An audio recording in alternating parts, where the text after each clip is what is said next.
우리 코로나 상황 속에 있다 보니까 인사도 제대로 못 하는데요. 이 시간 마음으로 사랑합니다, 축복합니다 하시고 눈으로만 인사하도록 하겠습니다. 예, 서로 눈으로 마음으로 인사하십시다.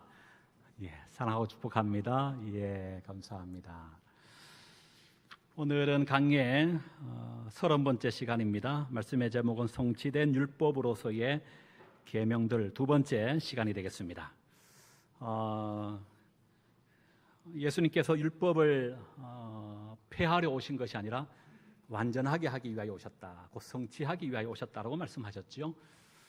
그리하기에 예수님 이후에 구약의 모든 율법의 1.1핵은 이제 예수 안에서 변화가 일어나기 시작했다는 겁니다. 성경 속에서는 구체적으로 6가지의 변화된 예들을 소개하고 있었지요.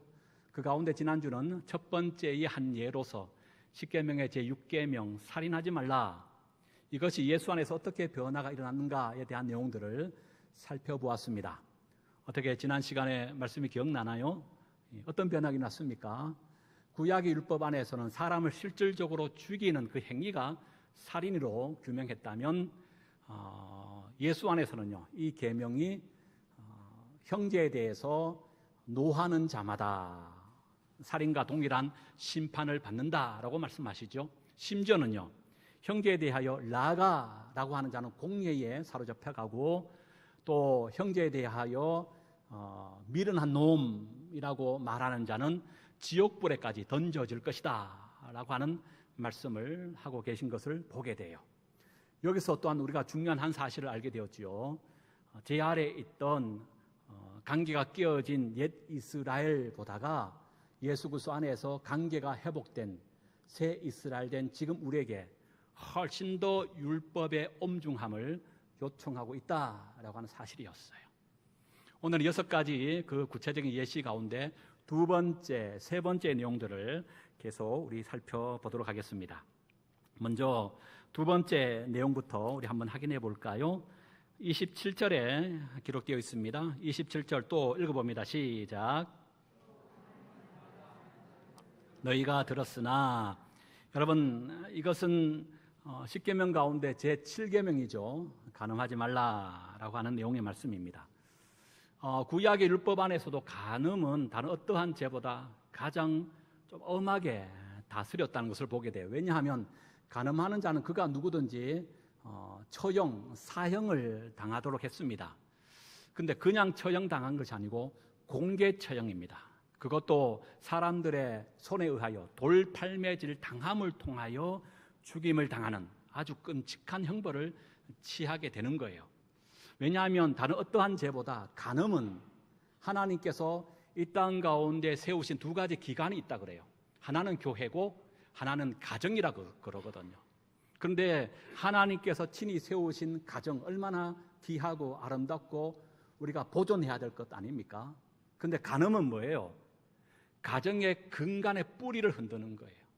가족을 해체하는 아주 죄 중에 큰 죄라고 하는 겁니다. 그래서 그 간음한 자를 공개 처형, 많은 사람이 보는 앞에서 돌로 쳐 죽이는 형벌을 당한다는 거예요. 우리와 똑같은 구약의 일부를 사용하고 있는 이슬람에서도 지금도 여전히 율법에 따라 간음한 자는 돌로 공개 처형하는 것을 우리가 볼 수가 있습니다. 그런데 이런 십계명의 제7계명 간음하지 말라라고 하는 계명의 말씀이 예수 안에서 성취되었기 때문에 어떻게 이제 변화가 나기 시작되었는가? 그 변화의 내용을 28절에 소개하고 있습니다. 28절 읽어볼까요? 시작. 나는 너희에게 이르노니 음욕을 품고 여자를 보는 자마다 마음에 이미 간음하였느니라. 여기 보면 여자가 나와요. 이 여자는 모든 여자를 말하는 것이 아닙니다. 원문의 의미에 따르면 이 여자는 결혼하여 남편을 둔 아내를 말하고 있어요. 결혼하여 가정을 꾸리고 있는 여인을 말하고 있다는 겁니다. 그리고 뒤에 보면 보는 자마다라고 하는 보는이란 단어가 나오는데, 이것은 헬라어의 블레포, 뜻은 주의 깊게 살펴보았다, 이런 뜻이에요. 그러니까 여러분, 여자를 보고라고 하는 의미가 뭐냐 하면 결혼한 남편을 둔 아내를 향하여 그냥 한 번 쓱 지나가 보는 거 아니에요. 오랫동안 주의하여 깊이 살펴보면서 그 마음속에 어떤 마음을 품었다? 음욕을 품었다. 그것이 곧 간음한 것과 마찬가지다. 이렇게 지금 성경이 말하고 있다는 거예요. 여기서 우리는 구약의 한 사람을 연상할 수 있을 것 같습니다. 바로 다윗이지요. 여러분, 다윗이 사무엘하 11장에 보면 이제 어느 날 해가 이제 떨어지면서 어둠이 이제 대지 위에 깊게 이제 드리워지는 그때에 옥상에서 홀로 거닐고 있는 상황 속에서 목욕하는, 저 멀리서 목욕하는 한 여인을 보게 돼요. 그때 성경은 이렇게 소개합니다. 사무엘하 11장 2절. 저녁 때에 다윗이 그의 침상에서 일어나 왕궁 옥상에서 거닐다가 그곳에서 보니, 여기 보았다는 것이 블레포, 동일한 동사를 사용하고 있어요. 주의 깊게 살펴보았다는 거예요. 그랬더니 그에게 보이는 것이 뭡니까? 한 여인이 목욕을 하는데 심히 아름다워 보이는지라. 여러분, 지금 어두움이 내리고 있는, 깔리고 있는 그 상황 속에서 성에서 저 멀리 남의 집 옥상 위에서 목욕하는 한 여인, 그냥 흩어봐서는 보이잖아요. 그 여인을 주의 깊게 블레포, 유심히 살펴보았기 때문에 그 여인이 아름다운 것을 확인할 수 있었다는 것 아닙니까? 그래서 이 다윗의 인생을 한번 그래프로 그려보면 최고의 꼭지점에 있었던 사건이 사무엘하 11장의 밧세바를 범하는 사건이에요. 여러분, 이 다윗이 그 한 여인을 보고 소위 이제 범하게 되는데, 그 여인이 누구냐? 11장 3절 이렇게 얘기합니다. 다윗이 사람을 보내 그 여인을 알아보게 하였더니 그가 아뢰되 그는 엘리암의 딸이요 햇사람 우리야의 아내 밧세바가 아니니까 하니. 우리가 잘 아는 밧세바예요. 밧세바는 미혼이 아닙니다. 우리아라고 하는 남편을 둔 아내라고 하는 사실이에요. 그래서 다윗의 인생은 하나의 그래프의 그 정점에, 가장 큰 꼭지점에 있었던 사건이 사무엘하 11장의 밧세바를 범하는 사건입니다. 이 사건을 기준으로 하여 다윗은 처음에 이기고 또 이겨요. 승승장구하면서 상향 인생 곡선을 막 치다로 올라가요. 최고점에 올라갔을 때 그는 간음하는 한 남편의 아내인 밧세바를 범하는 사건이 벌어져요. 그리고 이 사건이 있고 난 이후에 그의 인생은 퇴락의 길로 떨어지고 또 떨어지는 것을 봐요. 그러니까 다윗의 인생의 그래프는 점점 올라갔다가 밧세바를 범하는 사건을 기점으로 나락으로 점점 떨어지는 그런 곡선을 걷는 그런 인생을 그가 살았다고 하는 거예요. 그 중심에 어떤 사건이 있었다고요? 한 남편의 아내 된 우리아를 가름하는 죄가 거기에 있었다 라고 하는 사실입니다. 그래서 오늘 말씀해 보면 또 간음하지 말라 하였다는 것을 너희가 들었으나 나는 너희에게 이르노니 음욕을 품고 여자를 보는 자마다 마음에 이미 간음하였다라고 말하고 있어요. 여러분, 이것은 우리가 지난주에 살펴보았던 살인하지 말라라고 하는 의미와도 마찬가지죠. 구약에서는 단순히 사람을 보고 실질적으로 그 행위로서 범한 그것을 간음이라고 말한다 했지만, 오늘 여기서는요, 마음으로부터 음욕을 품으면 간음한 것이다. 훨씬 더 발전적인, 훨씬 더 엄한 율법의 규준의 잣대를 우리에게 요청하고 있다는 거예요. 특별히 여러분, 레위기 한번 20장을 살펴볼까요? 레위기 20장을 보십시다.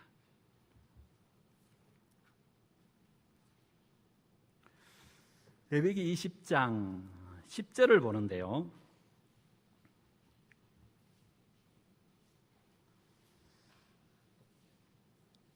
177쪽입니다. 20장 10절 찾아놓고 저를 보세요. 이 레위기의 내용의 말씀 어떤 말씀입니까? 모세가 시내산에서 한 10개월 정도 머물고 있는 중에 하나님으로부터 언약의 법, 율법을 받게 되는 것이죠. 이 율법은 장차 약속의 땅 가나안에 들어가면 너희들은 하나님의 백성 되었으니까 하나님의 백성다움에 하나님의 법을 따르며 살아야 된다. 삶의 짐서로 주는 것이 레위기의 말씀 아닙니까? 그 레위기의 말씀 가운데 한 일부가 오늘 20장 10절인데 여러분 10절을 한번 읽어볼까요? 시작. 누구든지 남의 아내와 간음하는 자 곧 그의 이웃의 아내와 간음하는 자는 그 간음과 간부와 음부를 반드시 뭐해요? 죽임당하는 죄예요. 그리고 11절로 보면요, 그의 아버지와 아내와 동침하는 자 역시도 어떻게 하면 둘 다 반드시 죽여라. 12절 며느리와 동침하는 자도 똑같이 해야 돼요.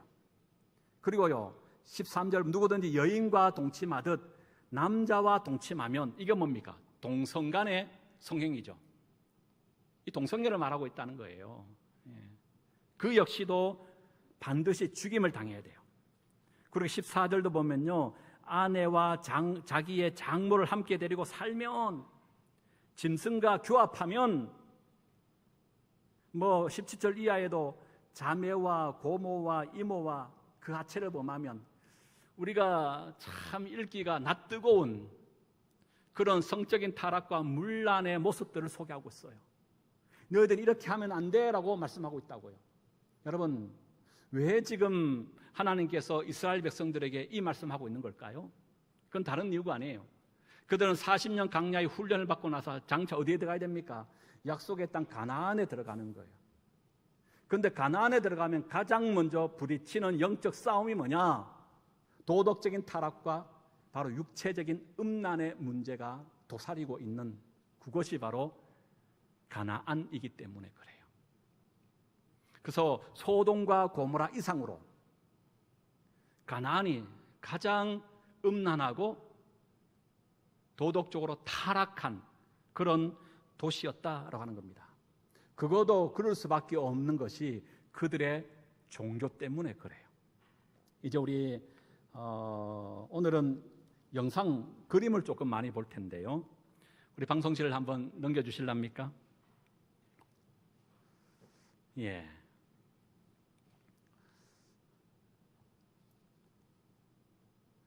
이것이 가나안의 주신이라고 하는 바알신이에요. 여러분 한번 다 들어보셨죠? 바알신은 남자신입니다. 남자신이 있어야 되니까 여자신이 있어야 되겠죠? 이게 바로 아세라, 아스다롯이라고도 부르는 바로 여자를 얘기하는 여자신입니다. 그러니까 가나안의 사람들은 이 바알과 아세라를 섬기는데 이거 부부신이에요. 이들은 풍요와 다산을 주관하는 신으로 믿었어요. 특별히 가나안은 농경문화, 농사를 지으며 살아갑니다. 주 소출이 농사예요. 여러분, 농사에 있어서 가장 필요한 것이 뭐죠? 비가 내려야 되는 겁니다. 많이 내려도 안 되고 적게 내려도 안 되고 적당한 비가 내려야 돼요. 근데 이 바알과 아세라는 남자와 여자의 부부신인데 비를 주관하는 신이에요. 그러면 가물면 어떻게 되느냐? 기우제를 지내잖아요. 가나안의 사람들은 기우제를 바알과 아세라에게 드리는데 어떻게 드리느냐? 이들이 비를 주관하는 신으로 믿었기 때문에 비는 오는 방법이 바로 바알과 아세라라고 하는 부부가 하늘 위에서 바로 부부의 관계를 하면 먹구름이 일고 비가 내린다. 그렇게 믿었던 거예요. 그러면 하늘의 부부의 신인 바알과 아세라가 어떻게 부부를 관계를 하도록 하느냐? 그것은 땅에 있는 사람들이 음란한 행위와 음란한 짓을 하는 것을 하늘에서 부부신이 보면서 그렇게 합방을 한다는 거예요. 그러니까 가나안의 종교 자체가 아주 음란하고 육체적으로 타락한 그런 종교를 가지고 있다고 하는 사실이에요. 바울이 2차 전도 여행할 때에 고린도를 방문하잖아요.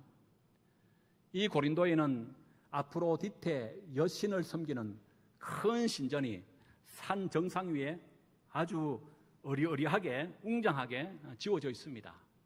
이 아프로디테 신전에는 소위 1000명의 여인들이 바쳐졌어요. 이들을 성녀 내지는 성찬이라고 불러요.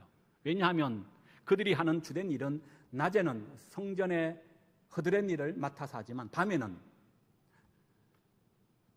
산 아래에 있었던 남자들이 제사를 드리기 위하여 이 신전에 올라오면 이 천여 명에 바쳐진 여인들과 이 신전 안에서 음란한 행위와 음란한 짓을 하는 거예요. 그러니까 종교가 합법적으로 도덕의 문란함과 성적을 타락을 부추기는, 여러분 이 당시의 종교는 그냥 하나의 종교로 끝나지 않아요. 그 당시의 종교는 하나의 문화였고 트렌드였어요. 삶의 방식이었고 라이프 스타일이었다고 하는 거예요. 그러니까 그 당시에 사람들의 그 삶 자체는 이런 음란 그 자체였다. 육체적이고 도덕적으로 아주 타락한 그 자체적인 삶을 살았다. 이렇게 우리가 규명해 볼 수 있는 거예요. 오죽했으면 고린도에 대하여 이렇게 평가해요. 어떤 사람이 지나가면서 야, 너 참 고린도 사람 같다, 고린도인처럼 보이네 라고 하는 것은 좋은 말이 아니에요. 이것은 하나의 관용구가 되어져서 도덕적으로 아주 문란한 사람, 성적으로 타락한 사람들을 그렇게 불렀다는 거예요. 그렇게 음란한 도시가 바로 고린도였어요. 근데 여러분, 여기서 우리가 오해하지 말아야 할 것은 성 그 자체가 악하거나 제약시되어야 할 문제는 결코 아니라고 하는 것이지요. 왜냐하면 하나님께서 천지를 창조하시고 나서 첫사람 아담에게 하신 말씀이 있습니다. 그 말씀이 뭡니까? 생육하고 번성하고 땅에 충만하라고 말씀했거든요. 생육, 번성, 충만은 다른 말로 얘기하면 생명을 낳는 것을 말하잖아요. 생명을 낳는 유일한 방법은 하나님 만드신 모든 피조세계가 다 동일합니다. 동물계이든지 식물계이든지 심지어 우리 인간에게도 동일한 하나의 방법으로 생육, 번성, 충만하도록 하셨어요. 그 방법이 뭡니까? 남자와 여자가 수컷과 암컷이 수술과 암술의 결합을 통해서만 생명을 낳을 수 있도록 하나님께서 허락하셨다고 하는 거예요. 물론 동물들은 근친을 하기도 합니다만은 그건 하나님께서 인간에게 허락하셨던 그 생명의 성은 오직 한 가지 방법밖에 없어요. 돕는 배필로서 가정 안에서 남편과 아내 사이에 둘이 한 몸이 되는 것만이 하나님께서 우리에게 허락하신 방법인 줄로 믿습니다. 이 방법 아닌 다른 방법으로 행하는 모든 행위는 하나님의 말씀에 어긋나는 거예요. 그래서 지금 가나안의 이 종교의 문제가 뭡니까? 생육하고 번성하라, 땅에 충만하라, 풍요와 다산, 생명을 내는 것은 하나님의 일이고 하나님의 존재 본질이에요. 그런데 바알이 남신이고 아세라가 여신이 되었다는 것은 하나님의 됨을 그들은 거부하고 있는 것이죠. 그럼에도 불구하고 자신들은 풍요와 다산, 생육과 번성과 충만을 누리고 싶으니까 어떻게 하는 거예요? 자신의 입맛대로 남신과 여신을 만들어 놓고 그것을 하나님처럼 섬기고 있다는, 여기에 문제점이 있다고 하는 거예요. 성경 속에 우상이 뭐냐, 우상의 실제를 규명하기를 출애굽기 20장 4절에 십계명 제2계명을 가르치면서 이렇게 말씀하고 있어요. 너희를 위하여 새긴 우상을 만들지 말아라. 우상은 뭐라고요? 너희를 위하여 새긴 것이, 그것이 바로 우상이라고 말하고 있습니다. 다시요, 여러분, 우상은 뭐라고요? 진짜 신이 있어서 신의 형상을 만들어 섬기는 것이 우상이 아니고, 우상은 뭐라고요? 너희를 위하여 만들어 세운 것이 곧 우상이라고 말하고 있는 겁니다. 이 말은 다른 말로 얘기하면 하나님을 믿고 하나님을 경배하며 하나님을 인정해야 될 그들이 하나님을 거부하는 거예요. 그런데 뭔 얻고 싶어요? 번영과 번성, 축복은 받고 싶은 거예요. 하나님으로부터 오는 건데 하나님을 섬기기는 거부하고, 그러나 축복과 번영은 누리고 싶으니까 어떻게 하는 겁니까? 자신의 욕망과 야망을 투영시켜 우상의 형상을 만들어 놓고 거기서 비는 거예요. 세상의 우상을 숭배하는 모든 종교인들 동일합니다. 그 종교의 신이 가르치는 그 가르침에 따라 순종하겠습니다. 내 그 가르침에 따라 살아가겠습니다 라고 하는 사람은 거의 없어요. 대개 우상 앞에 가서 비나이다 비나이다 말하는 사람들의 공통적인 비는 목적은 오직 하나, 번영과 번성, 축복 아니던가요? 그게 뭡니까? 자기를 위하여 우상을 만들었기 때문이라는 거예요.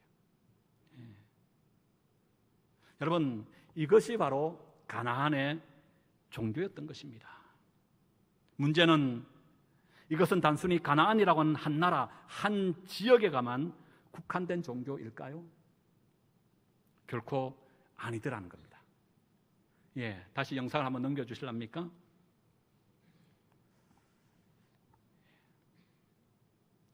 이제 가나안의 종교들인데요. 여기 보면 바알이 있고, 또 다곤 신, 또 그모스 신이라고도 부르고, 또 몰록이라는 신이 있어요. 이것은 다 남신을 얘기합니다. 남자 신을 얘기해요. 남자 신이 있으니까 뭐가 있어야 돼요? 여자 신이 있어야 되겠죠. 그 여자 신이 아세라, 그리고 아스다롯, 이렇게 섬기는 거예요. 여러분, 이 가나안의 종교, 이 바알과 아세라, 아스다롯, 남신과 여신을 섬기는 것은 왜 섬기고 있다고요?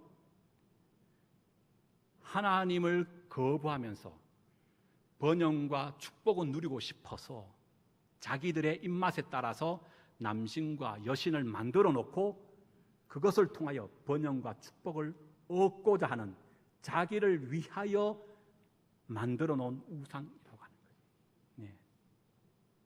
중요한 것은 이 가나안은요, 인류의 4대 문명 가운데 메소포타미아 문명 발생지에 생겨 있는 지역입니다. 그러니까 인류 문명의 시초 그 자체가 이런 음란과 도덕적인 타락의 그 중심에 있었다는 거예요. 이 가나안의 음란한 문화가 가나안이라고 하는 이 작은 지역적인 한 나라, 한 도시의 종교로만 끝나느냐 보니까 결코 그렇지 않더라는 거예요. 보십시다. 이게 바로 우리가 잘 아는 비너스의 미소라고 하는 비너스 여신상이에요. 여신상을 왜 만들었을까요? 여기에 오스트리아의 이 빌렌도르프에 있는 출산의 비너스, 손에 들어갈 만큼 23에서 한 30cm밖에 되지 않아요.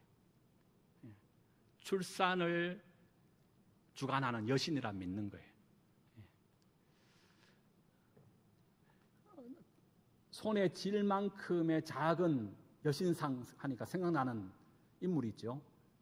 야곱이잖아요. 야곱이 외삼촌 라반의 집에서 야밤도주하죠.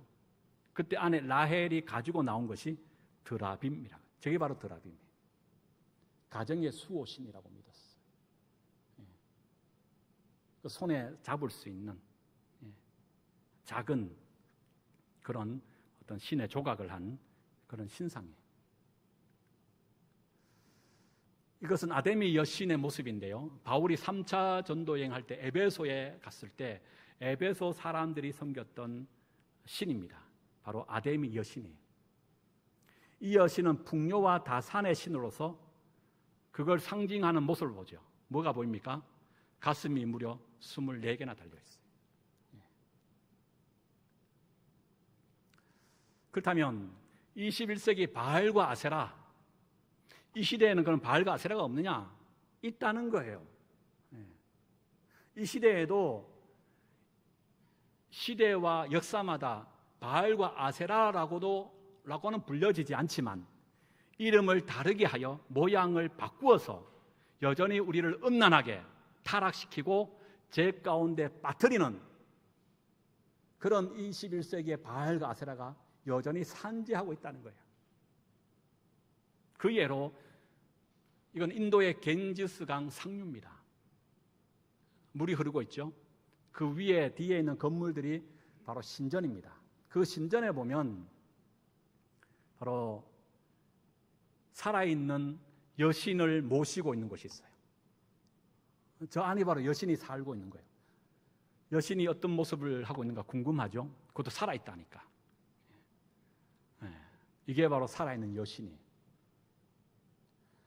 3세, 4세 어린 여인을 여신으로 채택이 되어지면 13세까지 초경하기 전까지 여신으로 실질적으로 살아있는 신으로 그 지역 사람들로부터 숭배를 받아요. 그래서 그들을 꾸마리라고 불려져요. 여신을 실질적으로 살아있다라고 하면서 섬기고 있는 그런 모습이에요. 이것은 힌두교 신전입니다. 신전에 그 지붕을 받치고 있는 그 기둥을 자세히 학대해서 살펴보면요, 보니까 이 연꽃이 있고 그 다음에 불상이 있죠. 불상 아래에 보면 조금 뭐 낯뜨거운 모습입니다만은 남녀가 성적인 행위를 하는 그런 모습이 이 신전의 조각으로 기록되어 있어요.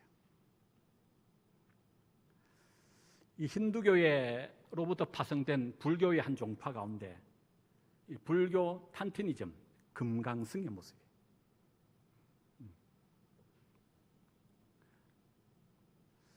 이것은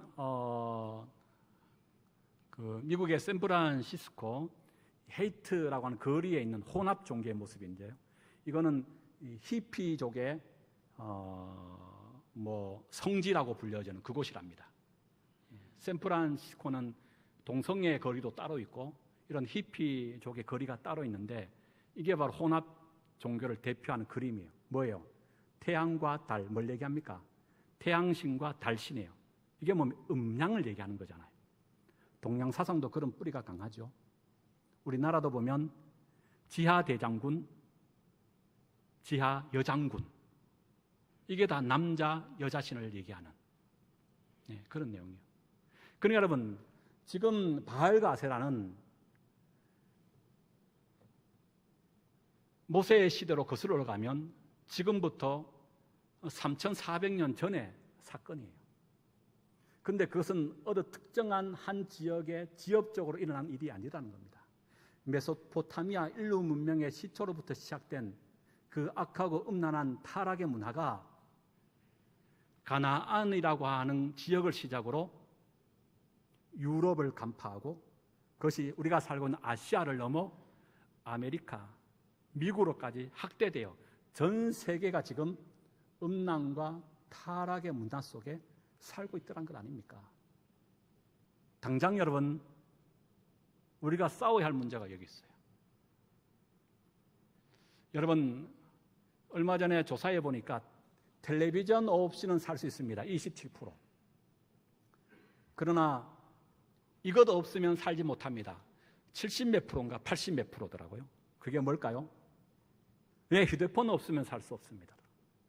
여러분, 이 시대에 휴대폰이 종교가 돼버린 건 아닌가요? 이제는 휴대폰에 구글에 우리 질문하고 싶은 거 물어보면 다 해답이 다 나와. 얼마나 똑똑한지 몰라요. 중요한 것은 그것만 있는 게 아니잖아요. 우리가 뉴스 하나라도 검색하려고 보면 우리의 눈을 빼앗고 현혹하고 미혹하는 것들이 얼마나 많아요. 그렇지 않습니까? 예. 지금 그런 일이 우리 자녀들이 무방비 상태로 지금 노출되어 있다고 하는 사실이에요.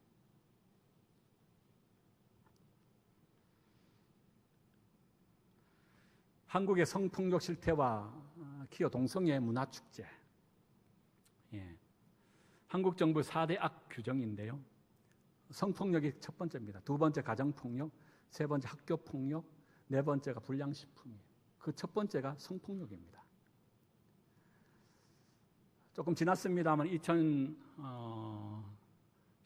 14년까지 성폭력 추이를 그래프화 만든 겁니다. 갈수록 점점 성폭력이 많아지는 것을 보죠.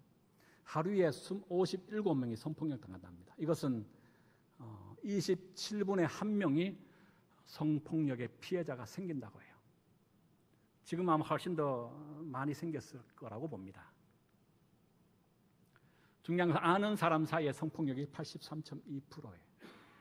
어린이 유아는요, 1위가 친척, 친인척의 관계를 통해서 성폭력을 당한다 그래요. 제가 잘 안 보이는데 82.1%인가요? 52.1%인가요? 62.1%인가요? 예, 하여튼 수치가 높아요. 그 다음 청소년. 1위가 학교나 학원 등의 관계에서 성폭력이 일어나요. 성인들은 또 마찬가지예요. 직장의 관계자들로 인하여 피해자가 생기는 거예요. 그리고 2014년 15회 기업 문화축제, 동성애 축제가 벌어졌어요. 올해가 22회 기업 문화축제가 서울에서 7월 달에 똑같이 벌어졌어요. 7일간에 일어나요. 그 현장의 장면을 사진으로 찍어 놓은 겁니다. 동성애 상징하는 무지개 깃발이죠.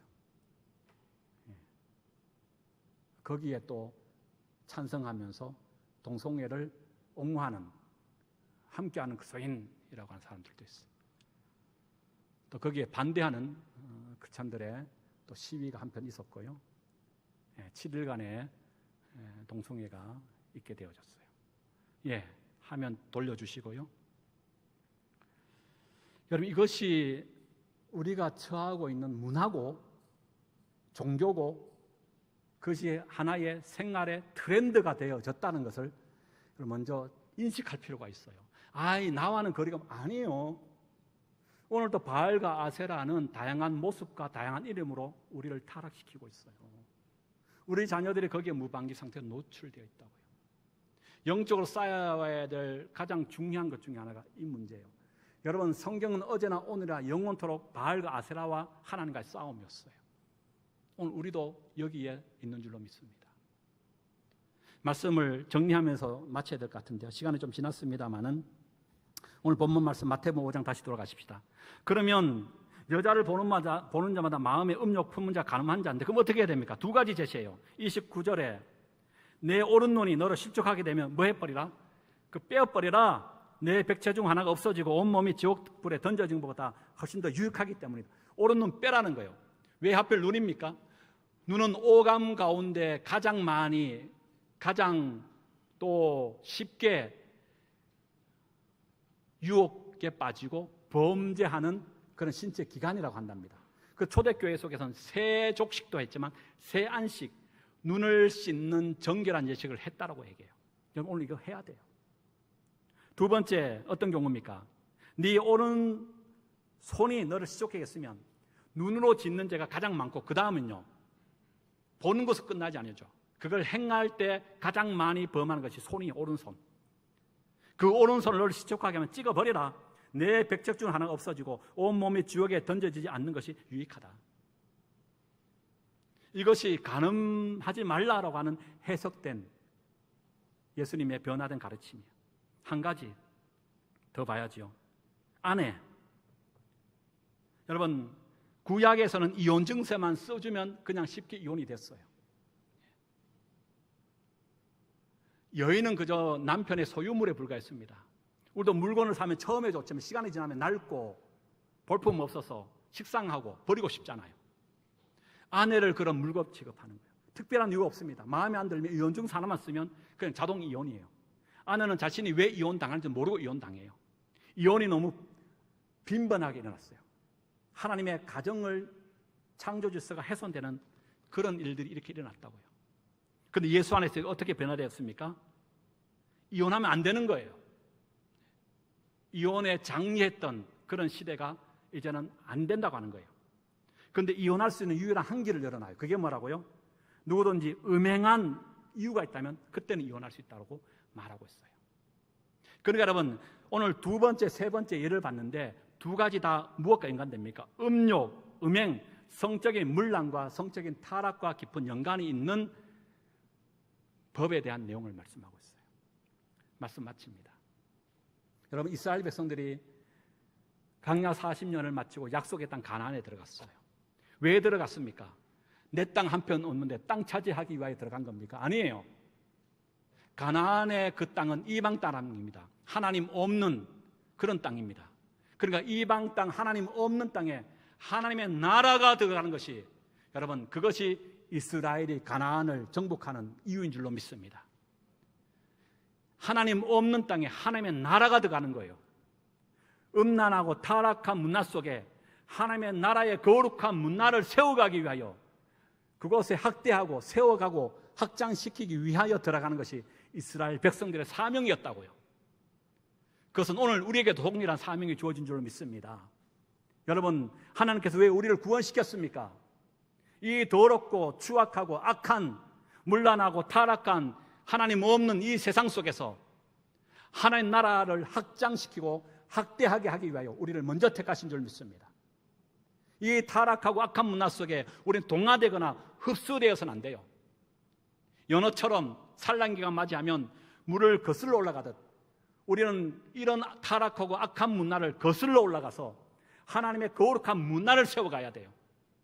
하나님 나라를 이 땅 가운데 편만하게 이루어가도록 우리가 쓰임받아야 된다는 거예요.